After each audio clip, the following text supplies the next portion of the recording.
Salut frères et sœurs dans la divine volonté. Depuis le pèlerinage, je ne peux plus me passer de mon téléphone pour faire des shorts.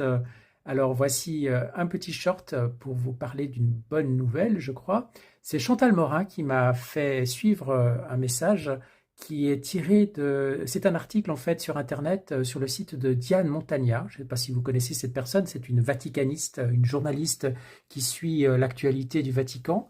Et elle a écrit un message au sujet, un article sur une précision de la part du préfet Monseigneur Martinez, qui est donc à la doctrine de la foi, suite à la polémique qui a suivi le dernier document sur le bannissement du terme co-rédemptrice pour Marie. Alors, je vais juste vous lire un extrait de cet article parce que c'est très intéressant. Donc c'est une traduction, on va dire, automatique en français d'un texte anglais, pour la simplicité et la rapidité de cette vidéo. Et voici le titre, c'est « Le cardinal Fernandez clarifie le terme co-rédemptrice est proscrit dans les documents officiels du Vatican, mais autorisé dans la dévotion privée ».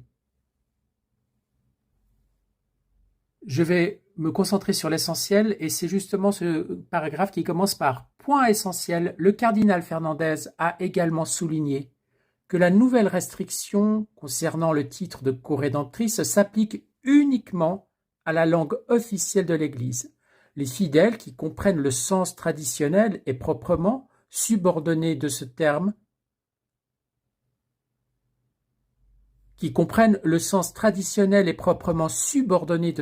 ne sont pas invités à l'abandonner dans leur dévotion privée ni dans les discussions éclairées. Cette décision établit une norme pour les textes magistériels et liturgiques et non pour la piété personnelle. Je mettrai le lien de l'article en description afin que vous puissiez lire l'entier du document.